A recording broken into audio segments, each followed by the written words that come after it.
Hello my dear viewers, मैं आप सबको वेलकम करती हूँ एक और इम्पॉर्टेंट टॉपिक के साथ जो आपने ऑलरेडी थंबनेल में देख ही लिया होगा। काउंसलिंग के क्या स्टेप्स है।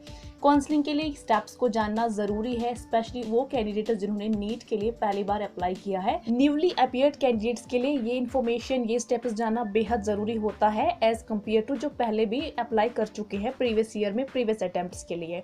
क्योंकि उन्होंने पहले भी अटेम्प्ट दिए हो तो वो ऑलरेडी अवेयर होंगे कि रजिस्ट्रेशन की क्या प्रोसेस है, क्योंकि कहीं ना कहीं से उन्होंने इस चीज को जानने की और समझने की कोशिश तो की होगी। But for the new candidates उनके लिए ये चीज नई होती, इसलिए इस चीज को समझने में उनको थोड़ी मुश्किल होती है और टाइम लगता है। आपको पता है कि एनटीए ने आपका नीट 2021 का रिजल्ट डिक्लेयर किया है और विद इन 15 to 17 डेज में आपकी काउंसलिंग डेट्स अनाउंस हो जाती है। अब ये 15 to 17 डेज का जो टाइम पीरियड होता है ये आपको इसलिए दिया जाता है कि आपको जो काउंसलिंग में and at the time of आप जब कॉलेज में जाते हैं, प्रेफरेंस जो आपको कॉलेज मिलता है, वहाँ पे जो डॉक्यूमेंट्स चाहिए उनकी प्रिपरेशन आप अच्छे से करके रखो। क्योंकि ऐसे बहुत सारे स्टूडेंट्स होते हैं जिनके कुछ डॉक्यूमेंट्स डेफिशिएंट होते हैं, तो तभी ये पीरियड आपको होता है आप सभी डॉक्यूमेंट्स को अच्छे से रेडी करके रखें। और क्या क्या इंपॉर्टेंट डॉक्यूमेंट्स होते हैं जो आपको चाहिए होता है काउंसलिंग के लिए एंड द कॉलेज रिपोर्टिंग के लिए, उस पर मैं वीडियो ऑलरेडी बना चुकी हूँ। इफ यू आर इंटरेस्टेड आप उसको बेसिस कर सकते हैं, या फिर अगर आपको पहले से ही पता है तो well and good. Now wasting any further time, let's move on. But उससे पहले मैं आपको एक इंपॉर्टेंट बात बताऊं, जब भी हमें किसी चीज की इन्फॉर्मेशन चाहिए होती, जब तक हम उसको अच्छे से नहीं समझते हैं, पूरा नहीं देखते, तब तक वो क्लियरिफाई नहीं हो पाता है। इसीलिए मैं आप सभी कैंडिडेट से रिक्वेस्ट करती हूँ कि वॉच करिए एंड तक, ताकि आपको सारा कुछ अच्छे से क्लैरिफाई हो जाए। अब हम वन बाय वन सभी स्टेप्स को समझते हैं। जैसे ही काउंसलिंग की डेट्स आपकी अनाउंस हो जाती है, सबसे इंपॉर्टेंट पहला स्टेप होता है रजिस्ट्रेशन का। एंड रजिस्ट्रेशन के लिए आपको एक ईमेल आईडी एंड पासवर्ड से लॉगिन करके आप रजिस्टर हो जाओगे, वहां पे खुद को रजिस्टर करोगे एंड आफ्टर डेट आपको जो डॉक्यूमेंट्स है सभी इंपॉर्टेंट डॉक्यूमेंट्स वहां पर अपलोड कर देने हैं। जैसे रजिस्ट्रेशन का प्रोसेस कंप्लीट किया, आपके पास सेकेंड ऑप्शन आता है पेमेंट का, और कितना पेमेंट होता है वो एमसीसी डिसाइड करता है, येट उन्होंने इसको अभी तक अपडेट नहीं किया है। जैसे ही वो अपडेट करेंगे definitely I will inform you through a video. जैसे ही आपकी पेमेंट हो जाती है वहां पर, उसके बाद 5 to 6 डेज के बाद आपकी चॉइस फिलिंग विंडो ओपन होती है। यस, चॉइस फिलिंग इंपॉर्टेंट चीज आपको ध्यान रखनी है। जब भी आप चॉइस फिलिंग करोगे आपको हमेशा गवर्नमेंट कॉलेज को ही प्रेफर करना है। प्राइवेट कॉलेज आप तभी करेंगे अगर आपका इंटरेस्ट हो या फिर आप 25 to 30 lakh per annum afford करते हो। ऐसा क्यों है? क्योंकि अगर आपने प्राइवेट कॉलेज को प्रेफरेंस दी और आपको अगर प्राइवेट कॉलेज ही मिला और अगर आप वहां पे नहीं जाते हो फिर एडमिशन करने के लिए, तो आपको काउंसलिंग से बाहर किया जाता है और इसकी वजह से आप सेकेंड राउंड के लिए एलिजिबल नहीं हो पाते हो। तो ऐसा आपको बिल्कुल भी नहीं करना है। ऑल इंडिया कोटा की रिजर्वेशन 15% है एंड द स्टेट कोटा की जो रिजर्वेशन है वो 85% है।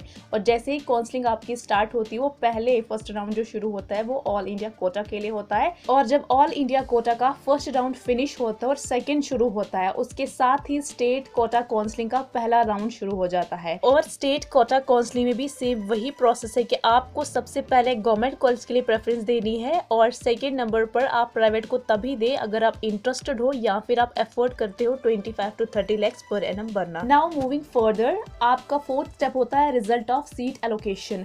फर्स्ट राउंड में जो बच्चों ने प्रेफरेंसेस फिल करी, अब उनको वहां पर सीट्स मिलेगी, उसका रिजल्ट आ जाएगा और उसके रिजल्ट आते आते तक जो सेकेंड राउंड होगा ऑल इंडिया कोटा का वो भी कंप्लीट हो जाएगा। अब सेकेंड राउंड में भी कुछ सीट्स वैकेंट होगी और उसके साथ साथ जो फर्स्ट राउंड होगा फॉर द स्टेट कोटा वो भी कंप्लीट होगा। अब क्या होगा, स्टेट कोटा का सेकेंड राउंड होने को होगा। अब यहाँ पे क्या होगा कि स्टेट कोटा की जो फर्स्ट राउंड में सीट्स वैकेंट होगी और ऑल इंडिया कोटा की जो सेकेंड राउंड में सीट्स वैकेंट होगी वो सभी जाएगी for the state quota second round counselling के लिए। यहाँ तक क्लियर है?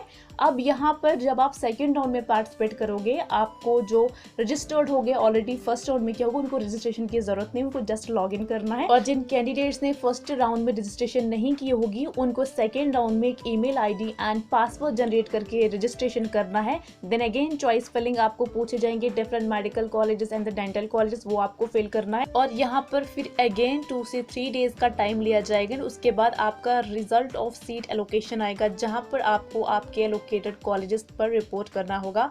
उसका जो भी आपको कॉलेज मिलेंगे वहां पे आपको रिपोर्ट करना है फॉर द डॉक्यूमेंट वेरिफिकेशन, जिसमें आपको आपके सभी ओरिजिनल डॉक्यूमेंट्स लेनी है अलॉन्ग विद द फोटोकॉपीज जो आपको सेल्फ अटेस्ट करनी है। अलॉन्ग विद दैट आपको एक मेडिकल सर्टिफिकेट भी पूछी जाती है, जो आपका एलोकेटेड कॉलेज होता है वहां से भी आप बना सकते हैं, या फिर आपकी जो लोकेलिटी जहां पर रहते हो इसको आप वहां से भी बना सकते हो।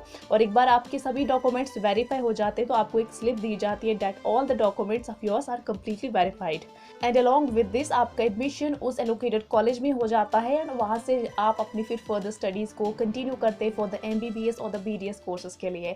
Now what is mop up round? Mop up round में मोस्टली पूछते हैं बच्चे कि हमें गवर्नमेंट कॉलेज मिल सकता है या नहीं। यहाँ पर एक इंपॉर्टेंट बात समझना जरूरी है, जब भी कट ऑफ होता है उसके फर्स्ट राउंड में हाई रहता है, बट जब वो सेकेंड राउंड में आता है वहाँ पर पॉइंट ज़्यादा डाउन नहीं होते, वो 5 to 7 पॉइंट्स के बीच तक का ही डिक्रीज उसमें आता है। और जब मॉप अप राउंड होता है तो उसमें भी बहुत ही कम पॉइंट्स 5 to 7 पॉइंट्स का डिक्रीज होता है, जिसकी वजह से बहुत कम पॉसिबिलिटी होती है कि आपको मॉप अप राउंड में गवर्नमेंट कॉलेज मिले।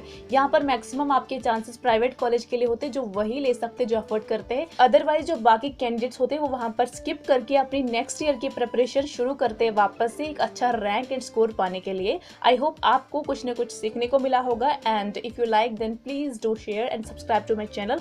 एंड आपकी कोई भी क्वेरीज हो आप मुझे कमेंट्स में पूछ सकते हैं। As I said always I will be there to answer you. Thank you so much and have a good day ahead.